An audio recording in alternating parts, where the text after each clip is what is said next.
السلام علیکم ورحمۃ اللہ۔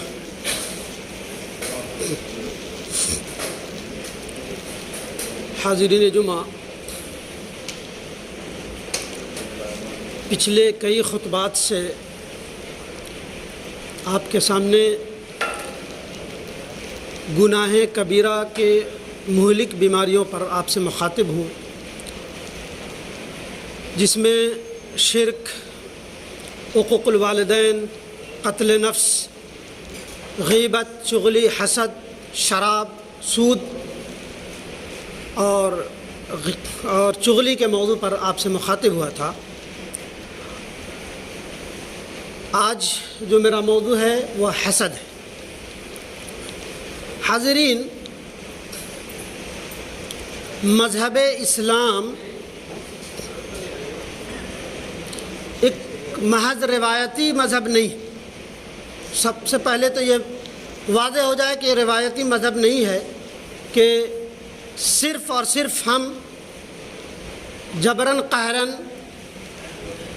5 مراسم عبودیت پر عمل کر لیں اور چھٹی ہو جائے۔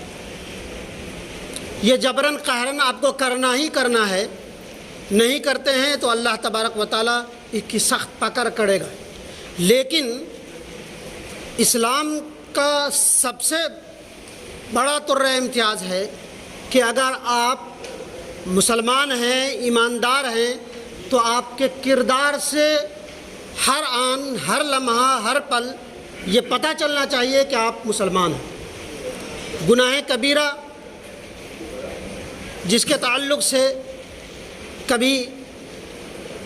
سود، جوا اور دوسرے تعلق سے اور غیبت کے تعلق سے بتایا گیا کہ کیسے فلاں گناہوں سے یہ گناہ 100 گنا زیادہ بڑا ہے، یہ ہے وہ ہے۔ تو شرک سے بچنے کے بعد گناہ کبیرہ سے بچنا بے حد ضروری ہے، اور کوئی بھی سماج، سوسائٹی پھل پھول نہیں سکتا جب تک کہ اس سماج کا رہنے والا باشندہ ان تمام مہلک بیماریوں سے جسے قرآن مجید نے اور احادیث نبویہ نے گناہ کبیرہ کہا ہے، اس سے بچ نہ جائے۔ جب تک کہ انسان اپنے سماج کو شراب سے پاک نہیں کرے گا، سود سے پاک نہیں کرے گا، جوا سے پاک نہیں کرے گا، غیبت، چغلی، حسد سے پاک نہیں کرے گا، تو بغض و عناد آپس میں پلے گی، بڑھے گی، اور وہ جس سماج میں بغض و عناد در آئے تو اس کی بھلائی اور اس کی ترقی ناممکن ہے۔ حاضرین، حسد معاشرے میں بغض و عداوت اور نفرت کے بیچ ہوتا ہے، اس لیے اسلام حسد کی تباہ کاریوں کو بیان کرتا ہے اور حسد اور رشک کی تلقین کرتا ہے، تاکہ معاشرہ انتصار کا شکار نہ ہو اور امن کا گہوارہ بن سکے۔ بہت سارے ہمارے جو محدثین ہیں جنہوں نے حسد کی متفرق تعریف کی ہے، جسے بتایا کہ حسد کی تعریف یہ ہے کہ انسان محترم شخصیات کی خوبیوں اور نعمتوں پر شدید افسوس میں مبتلا ہو جائے۔ دوسری ہے کہ جس شخص کے پاس نعمت ہے اس سے نعمت کے زوال کی تمنا کو حسد کہتے ہیں، یا دوسری تعریف کہ کسی کے دینی یا دنیاوی نعمت کے زوال یعنی اس کے چھن جانے کی تمنا کرنا یا یہ خواہش کرنا کہ فلاں شخص کو یہ نعمت کیسے مل گئی، اسے کیا کہتے ہیں؟ حسد کہتے ہیں۔ قرآن مجید نے بیشتر جگہوں پہ ان مہلک بیماریوں کی نشاندہی کی ہے اور ان مہلک بیماریوں سے بچنے کی تلقین کی ہے، جس میں سورہ بقرہ آیت نمبر 90 میں فرمایا یا بئس ما اشتروا به انفسهم ان يكفروا بما انزل الله بغيا ان ينزل الله من فضله على من يشاء من فضله وللكافرين عذاب مهين، کہ یہ سورہ بقرہ کی آیت 90 ہے، جس میں فرمایا بہت بری ہے وہ چیز جس کے بدلے میں انہوں نے اپنے آپ کو بیچ ڈالا، وہ ان کا کفر کرنا ہے اللہ تعالیٰ کی طرف سے نازل شدہ چیز کے ساتھ اس بات سے جل کر کہ اللہ تعالیٰ نے اپنا فضل اپنے جس بندے پر چاہا نازل فرمایا، اس کے باعث یہ لوگ غضب پر غضب کے مستحق ہوئے اور ان کافروں کے لیے رسوا کن عذاب۔ اس میں اللہ تبارک و تعالیٰ نے یہ یہود و نصارہ کے وہ بغض و عناد کی نشاندہی کی ہے، جس میں وہ لوگ اس بات کے متمنی تھے، اس بات کے امید لگائے بیٹھے تھے کہ آخری جو نبی ہوگا وہ ہماری نسل سے آئے گا، اسحاق کی نبی سے آئے گا، اور اللہ تبارک و تعالیٰ نے اسماعیل کی نسل سے حضرت محمد صلی اللہ علیہ وسلم کو مبعوث فرمایا۔ اس پر یہ جیسا کہ تورات اور زبور میں نشاندہی کی گئی تھی اور یہ بتایا گیا تھا کہ آخری نبی ہوں گے جو اسماعیل کی ذریت سے ہوں گے، تو وہ لوگ اس پر بھولنے لگے کہ خواہ یہ میرے نسل سے آنے والا تھا، میں آگے، اور اس پر سے حسد کیا۔ اس پر اللہ تبارک و تعالیٰ نے فرمایا کہ یہ ان کا یہ بہت بڑا کفر ہے، جس کے وجہ سے یہ مہلک ترین عذاب کے مستحق ہوں گے۔ دوسری جگہ اللہ تبارک و تعالیٰ نے فرمایا، سورہ النساء کی آیت نمبر 54 ہے، ام یحسدون الناس علی ما آتاہم اللہ من فضلہ فقد آتینا آل ابراہیم الکتاب والحکمۃ وآتیناہم ملکا عظیما۔ یہ سورہ النساء کی آیت نمبر 54 ہے۔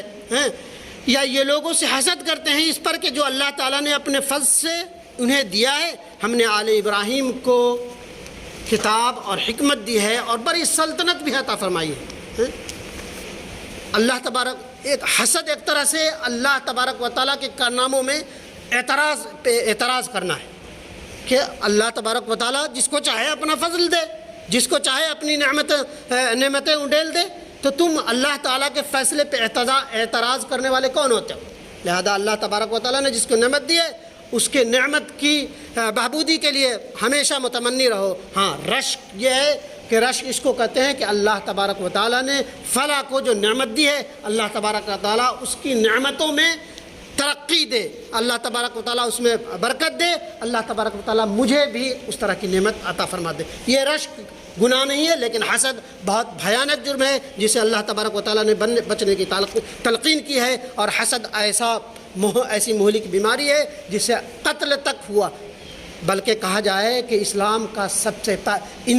سب سے پہلا قتل جسے حابیل نے قابل کو قتل کیا، صرف حسد کی بنیاد پہ کیا۔ بھائی نے بھائی کو قتل کیا، وہ اس لیے کہ فلاں کا کہ قابل کا نظر اللہ تبارک و تعالیٰ نے قبول کر لیا، میرے اندر کیا خرابی تھی کہ قبول نہیں کیا، لہذا حسد کی آگ اس طرح بھڑکی کہ اس نے اپنے بھائی کو قتل کر دیا۔ اللہ تبارک و تعالیٰ، اللہ کے نبی صلی اللہ علیہ وسلم نے کہ ابو داؤد کی روایت ہے، ابو ہریرہ راوی ہیں کہ ایاکم والحسد فإن الحسد یأکل الحسنات کما تأکل النار الحطب، کہ خبردار لوگوں حسد سے بچو، حسد نیکیوں کو اس طرح کھا جاتا ہے جیسے آگ سوکھی لکڑیوں کو کھا جاتا ہے۔ لہذا اللہ تبارک، کتنی بڑی بات اللہ تبارک کہ آپ تہجد گزار ہیں اپنی جگہ، آپ مراسم عبودیت کے پابند ہیں اپنی جگہ، لیکن حسد کرتے ہیں تو وہ حسد آپ کی نیکیوں کو اس طرح برباد کر دے گا جیسے سوکھی لکڑی کو ایک تنکا کا برباد کر دیتا ہے۔ لہذا اللہ تبارک و تعالیٰ ہمیں اور آپ سب کو ان مہلک بیماری سے بچنے والا بنائے۔ ایسے ہی عقبہ بن عامر رضی اللہ عنہ سے روایت ہے، صحیح حدیث سے وہ ہے کہ بخاری اور مسلم دونوں میں یہ روایت ہے، فرمایا کہ نبی کریم صلی اللہ علیہ وسلم نے فرمایا کہ مجھے اس بات کا قطعاً آپ لوگوں سے ڈر نہیں، خوف نہیں کہ آپ مشرک بن جاؤ گے۔ آپ نے فرمایا کہ ہمیں اس بات کا ڈر نہیں کہ آپ کل کو مشرک بن جائیں گے، بس ہمیں اس بات کا گمان ہے، اس بات کا ڈر ہے کہ کل تم دنیا کے مزوں میں پڑ کر کے آپس میں حسد کرنے لگ جاؤ۔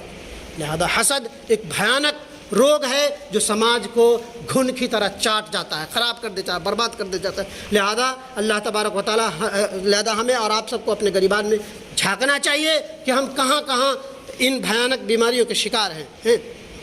جیسا کہ بتایا کہ اسلام صرف اور صرف چند وقت کے مراسم عبودیت کا نام ہرگز نہیں ہے۔ اسلام ہر آن، ہر لمحہ، ہر پل آپ کے کردار سے ٹپ کے دکھے کہ یہ مسلمان ہو، ایماندار ہے، اس کو کہتے ہیں ایماندار۔ یعنی آپ کا سماج، آپ ایک دوسرے سے کبھی بھی غیبت نہ کرے، کسی کی چغلی نہ کرے،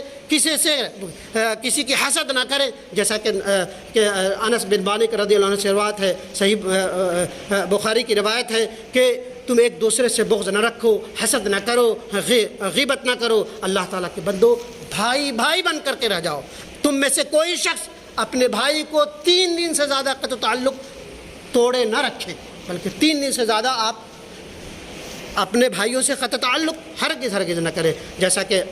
آپ کو بتایا گیا کہ وہی سماج، وہی سوسائٹی پھل اور پھول سکتا ہے، ترقی کر سکتا ہے جہاں ان بھیانک روگ سے پاکیزہ ہو۔ جیسا کہ یہ بھی بتایا گیا کہ مومن ایک دوسرے کے لیے آئینہ ہے، ایسا نہیں کہ پیچھے میں آپ اس کی وہ تو کریں اور سامنے میں آپ بڑے پیارے اور بڑے الفت و محبت کے پیکر بنے۔ نبی کریم صلی اللہ علیہ وسلم نے فرمایا کہ ہاں آپ کے اندر حکمت ہے، آپ کے اندر درد ہے، آپ کے اندر حوصلہ اور ہمت ہے، تو فلاں بھائی کو اس بات کے لیے نصیحت کریں کہ بھائی میرے بہت اچھے انسان ہیں آپ، لیکن فلاں جو بیماری ہے، روگ ہے، یہ میں نہیں چاہتا کہ کل قیامت کے دن اللہ تبارک و تعالیٰ آپ کی نیکیوں کو برباد کر دے، جیسے سوکھی لکڑی کو آگ برباد کر دی، تو لہذا ان برائیوں سے کما حق ہو بچنے کی کوشش کریں۔ حاضرین، جیسا کہ سورہ فلق میں فرمایا وَمِن شَرِّ حَاسِدٍ إِذَا حَسَد، کہ حسد کرنے والے کی برائی سے جب وہ حسد کرے، یعنی حسد اتنی نبی کریم صلی اللہ علیہ وسلم کو جو جادو اور سحر ہوا تھا وہ حسد کی بنیاد پہ کی تھی کہ نبی کریم، تو اللہ تبارک و تعالیٰ نے فلق اور ناس کا نزول فرمایا، جس میں 11 آیتیں ہیں، ایک پڑھتے تھے، اور یہ موجود جس میں اللہ تبارک و تعالیٰ نے جس چیز سے پناہ مانگی اس میں سے حسد ایک وہ تھا، جس میں اللہ تبارک و تعالیٰ نے نبی کریم صلی اللہ علیہ وسلم کو فرمایا کہ حسد کرنے والے کی حسد سے آپ پناہ مانگے۔ حاضرین، انسان کے جسم کی کو بیماری لاحق ہوتی ہے، جانتے ہیں، بہت سارے مہلک بیماریاں ہیں ان میں، اور انسان کے روح کی بیماری یہی غلاظت ہے، یہی غیبت، چغلی، حسد اور دوسرے کبیرہ گناہ ہیں۔ لہذا جسمانی بیماریوں کا علاج ممکن ہے، آپ ڈاکٹر کے پاس، دکتور کے پاس، حکیم کے پاس جا کے کر سکتے ہیں، لیکن ان روحانی بیماریوں کا علاج آپ کو اپنے گریبان میں جھانکنا پڑے گا۔ آپ اپنے گریبان میں جھانکیں کہ آپ اس بات پر ہرگز رشک نہ کریں کہ ہم اسلام کے داعی ہیں، ہم نے اسلام کے پابند ہیں، ہمارا دن رات عبادت میں گزرتا ہے، بلکہ اس بات پہ ہماری نگاہ ہو، اپنے من میں ڈوب جائیں، اپنے من میں ڈوب کر پا جا سراغ زندگی، تو اگر میرا نہیں بنتا نہ بن، اپنا تو بن۔ اپنے گریبان میں جھانکے کہ ہم کہاں پر غلط چیزوں کے شکار ہیں، غلط بیماریوں کی شکار ہے، غلط روگ کا شکار ہے، جو کینسر سے بھیانک مرض، جو یہ گناہ کبیرہ ہے، اللہ تبارک و تعالی اس سے بچے۔ حاضرین، جیسا کہ آپ کو پتہ ہے، آپ سب جانتے ہیں کہ حضرت یوسف علیہ السلام کو ان کے بھائیوں نے محض حسد کی بنیاد پر، ان کے 11 بھائیوں نے انہیں کنویں میں ڈال دیا اور اپنے بھائی کو قتل کرنے پہ آمادہ ہوئے۔ لہذا اور وہی بات حضرت آدم علیہ السلام کو شیطان نے سجدے سے صرف اس لیے روکے بچے کہ کہاں آگ کہاں خاک، میں آگ سے پیدا کیا گیا ہوں اور خاک والے کو سجدہ کروں۔ وہ حسد کیا اور وہ لعنتی قرار پایا، اللہ تعالیٰ نے اس نے خبیث ترین ابلیس کا درجہ دیا۔ لہذا یہ جو حسد ہے وہ بھیانک ترین جرم ہے۔ اللہ تبارک و تعالیٰ ہمیں اور آپ سب کو ان بھیانک بیماریوں سے کما حق بچنے والا بنائے، آمین یا رب العالمین۔